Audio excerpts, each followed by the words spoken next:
Hey guys, welcome to Star Wars Timeline. My name is Ben, and today's character highlight is about Marka Ragnos. As always, this video will be broken down into several sections. First, we'll go over his short bio, I'll give you the synopsis of his story, what he was all about, then we'll discuss his personality type as well as his Force abilities and powers, and at the end, I'll give you my own impression of this character and what I hope to see in the future. As always, thank you so much for checking out my channel. I really appreciate all of your support, guys. If you like this video, please consider liking and subscribing so you don't miss my future character highlights. Anyway, let's begin and talk about who this character was. So Marka Ragnos was first featured in Tales of the Jedi comic book Lords of the Sith, issue number 6, which was published in March of 1995 and was written by Tom Veitch and Kevin J. Anderson. He was half human, half Sith hybrid, and he was direct descendant of the Dark Jedi. The Dark Jedi were actually the ones who escaped the Republic, and they actually subjugated an actual species called Sith. For those of you guys who are not very familiar with Star Wars Legends or Knights of the Old Republic, may not know this little detail, but Sith were actually an ancient race, a species of beings, kind of like look red, and they have these protruding kind of horns coming out, so that's what they looked like. He was a half-breed, half human and half Sith. He lived during the time of the first Sith Empire, roughly 5,000 years ago before the events of Star Wars movies.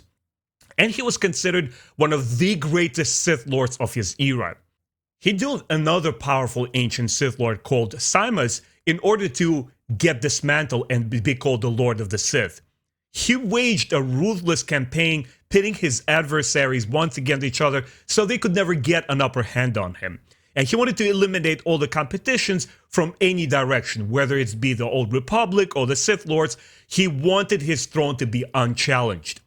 He created a Sith siphoning scepter, which was a weapon to draw the Force from different places and give a non-Force user its abilities. He also designed a pair of gauntlets which would augment the physical abilities as well as his Force powers of their wielder. His death marked the end of the golden age of the Sith, and his new successors to the throne were two ancient Sith Lords called Naga Sadow and Ludo Kressh, and they had to also duel for the throne. But as they fought each other, the specter of Marka Ragnos appeared to both of them, and he warned them of the uncertain future of their order. And he said, only the most worthy of the both of you should take the throne and be the next leader of the Sith. Now, 1,000 years after that, another rogue Jedi who became a Sith Lord called Revan, he also went in search of the Star Forge, and he stumbled across Marka Ragnos' ancient tomb, where he finds the Sith Lord's gauntlets, and he also uses them. In the Galactic Civil War, now this is the time of the Star Wars original trilogy, the movies, Emperor Palpatine's master, Darth Plagueis, he also traveled to the Valley of the Dark Sith Lords on a planet called Korriban. And once again, Marka Ragnos' spirit arose and he spoke with this Sith Lord, and he actually sneered at Plagueis, and he said, you are an excuse to an ancient Sith. You want to claim this title, but actually one must be deserving of it. And he kind of like shrugs him off. And while Plagueis didn't even think that this occurrence was a real thing, he actually thought that it was all in his mind, it was just an imagined thing, his student, Palpatine, actually took a note of this moment, and he included the sequence in his Book of the Sith. So he recounts the whole incident there. And during the times of the New Republic, there was yet another attempt to resurrect Marka Ragnos by the evil cult called Disciples of Ragnos. And their leader was this woman called Tavion Axums. And she was a dark Jedi who went missing and into hiding during the Great Jedi Purge, when obviously Palpatine and Darth Vader were exterminating all of the Jedi. She lived during those days, but eventually she turned to the dark side. And at the end of that campaign, Luke Skywalker and his good friend and apprentice Kyle Katarn led the charge versus this evil cult all the way back to Korriban, where they actually thwarted their plans. Next, let's talk about his personality and powers. So, Marka Ragnos was one of the most respected and feared Dark Lords of the Sith that ever lived. He was considered very wise and very powerful, and he was a master tactician as I mentioned before, that he always kept his enemies at bay, including the Sith. And whereas the Republic would consider this kind of behavior unworthy, the Sith actually admired that. They were like, wow, he's so powerful, we can't defeat him. Every time we plot against him, he manages to win over. And that's something that they applaud and something that they welcome among the Sith, because they always stimulated their kind of inner bickering and fights, because they believed that only the strongest should lead. Even before the days of Darth Bane, who tried to initiate a new rule of two, where there should be only two Sith, literally, only the master and only apprentice. Even before these days, where there was actually a fully fledged Sith order, they believed that inner fights were actually a good thing. That is why Marka Ragnos was considered, was respected by them. And his counsel was actually so important that post-mortem, when he was no longer alive in his physical body, his spirit would still show and mediate between the two Sith Lords. For example, when Exar Kun fought another fallen Jedi, Ulic Qel-Droma, they were in the middle of their duel. Marka Ragnos' spirit rose and he spoke to them once again. And he said, no, Exar Kun, you are more worthy, so you will wear the mantle of the next Lord of the Sith. But Qel-Droma, you're also capable, you will become his disciple. So they adhered to his counsel, even though he was just a ghost, a specter. He couldn't literally command them. They revered his words so much that they said, okay, this is the way that it must be. And once again, it's a whole idea and the culture, spiritual aspect of the Sith, that they follow this religion faithfully. And in terms of his abilities, we know that Marka Ragnos was both very strong physically and strong in the Force. And once again, he was considered one of the most powerful duelists out there. And his connection to the Force also allowed him to control Force users. Later on, thousands of years after his death, he would physically control Tavian Axum as he fought Kyle Katarn. And interestingly enough, his weapon of choice was not a traditional lightsaber. Even though he had one, his choice weapon was the Sith sword, which was actually a metal imbued with ancient Sith sorcery. And the actual weapon itself, the physical weapon, was from the primitive Sith race. Remember the Sith race that I mentioned earlier? There's like these red-looking aliens. That's what Marka Ragnos used. He employed one of their weapons, which was an actual physical metal blade, but he imbued it with Sith magics. And you guys get the idea. And it was believed that he also channeled the dark side energies into that blade as well. That's what made him so powerful. But also, let's not forget his gloves that he designed. He also wielded them in battle, and that's where his physical strength also came in. What was my impression of this character? Guys, for those of you who follow my channel and interact with me on my Facebook group, know that I'm a huge fan of the Tales of the Jedi. That's probably one of my all-time favorite Star Wars stories. And I really enjoyed all the heroes and villains portrayed in there. Both of them are so detailed and well fleshed out. Like when they show the villains, Exar Kun, and before him, Marka Ragnos, you understand their motivations. You understand where they're coming from. And you kind of have this sense of awe. Like, oh my God, these are some of the first, some of the most ancient fallen Jedi who organized and created this Order of the Sith. It was just so interesting and appealing to me.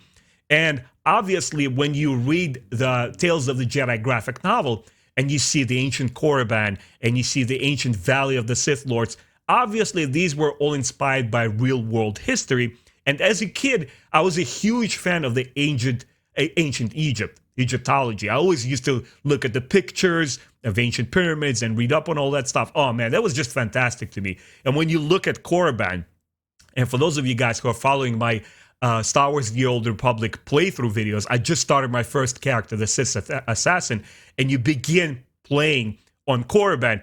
I was just nerding out. I'm looking at all the Korriban, all these like ancient statues and the desert fields and plains, and all these ancient ziggurat pyramids where you see the ancient tombs where these Sith Lords used to live. Like, it's just amazing stuff. I love the connection to ancient Egypt. And it also has almost like that Indiana Jones vibe to it, when all of these tombs are being disrupted later on by Luke Skywalker, Kyle Katarn, and, before them, Darth Bane, and, the ancient spirits rise from the sarcophagi and they speak to the living. It's just awesome. I was so impressed by that stuff. It was right up my alley. And I also loved Marka Ragnos' design. Some of the most brilliant character designs in general across the board, whether it's a major character, minor character. There's a lot of Jedi scholars that show up in the Tales of the Jedi, which are kind of relegated to supporting roles or side characters or just as a story device. And you see them momentarily. But what's really interesting is the way that they're designed. When you look at Marka Ragnos' pictures, guys, I suggest you Google his images and take a look. It just gives you this great sense of history and culture of these ancient fallen Jedi. And it makes you wonder, even though not everything is spelled out to you, you still get the idea like, oh my God, this is so cool. And to me, one of the most iconic features of Marka Ragnos are his horns on his helmet. Once again, it kind of shows you that he's not just human. He's a half-breed. And, even though I don't think he's ever portrayed having a red skin, I don't remember any images of him in his flesh. We'll always see him as a ghost, but you get the understanding that his stature is so dominating and powerful, and this helmet that on top of his head, that we get that alien part of his lineage, which was also very, very interesting. So what do I hope to see in the future? Obviously, we have a lot of rumors going about what this next Star Wars Tales of the Jedi project is going to be like. I know fans are like running with the rumors and they're saying, oh, it's going to be an anthology show. They're not going to follow. Disney is not going to do what was done before with the Dark Horse comics. Well, we don't know yet. I'm just going to wait for the details. But what I'm really hoping for, and they actually do extract some of the popular characters from Legends like they did with Thrawn and bring it into canon, that they tap into it and say, hold on a second, who were some of the most powerful Sith Lords of the ancient days? Marka Ragnos. Let's put him in some, even if it's a new setting, if it's a new type of heroes or protagonists that interact with him, it doesn't have to be Ulic Qel-Droma or even Revan. As long as he's there, I would be happy. I'm like, oh man, I love him particularly. To me, I always put him against other Sith Lords, especially like Plagueis and Palpatine. I'd say, well, these guys are just whatever. He is the most powerful one. What I also would like them to do is to finally canonize Star Wars The Old Republic. I mean, the MMORPG is so popular to this day. Why not just come out, try it, and say, you know what? This really took place. This is not Legends. This is real. Because when you read the High Republic books, which are behind me, those authors are also fans of the Old Republic. You could tell because they always make overtures and make notes and kind of allude to that. It's like, hey, the ancient Sith War took place and this and that happened. Even though they don't do name drops, they don't give you specific details, it's kind of alluded to, okay, things really happened. And don't forget, guys, that Revan already was canonized in Star Wars The Clone Wars animated series. George Lucas decided to bring him right in, and he said, you know what? He is real. He's part of canon, which is the entire Clone Wars show is. So with him, it's not a far stretch. If you have Revan, then perhaps the entire Star Wars The Old Republic thing is also real. You see where I'm going with this? And if Revan is real and the Old Republic is real, well, guess what? All of those BioWare video games drew on the Tales of the Jedi comic books. Right there, you could get your Marka Ragnos back. And guys, now is the perfect golden opportunity. As we know, Asper Media is fully remaking the original KOTOR game from scratch. And they're talking about how, you know, they want to honor the original material, but they want to expand on the story, expand on the gameplay, and, you know, kind of reinvent the wheel in a way. To me, it's a perfect opportunity to get more playable characters, to get more lore, and yes, expand on the ancient Sith Lords that we briefly hear the mention of. Because you kind of go to the tombs of Marka Ragnos in the original KOTOR game, bring his ghost back. Give us a scene, a synopsis of like what happened in his days. Give us like a ancient computer video footage and we see Marka Ragnos fully restored to his glory as he was in his living days. That would be really, really awesome. Anyway, guys, I hope you enjoyed this video. I hope this will kind of stimulate your interest and make you check out the Tales of the Jedi graphic novel, which I strongly advise to all Star Wars fans, because it had some of the dopest Sith Lords ever, and Marka Ragnos to me stands as one of the top tier villains in Star Wars. He was really, really awesome. Thanks for watching. I really appreciate all of your support, guys. Like this video, and don't miss my future character highlights. I'll see you next time.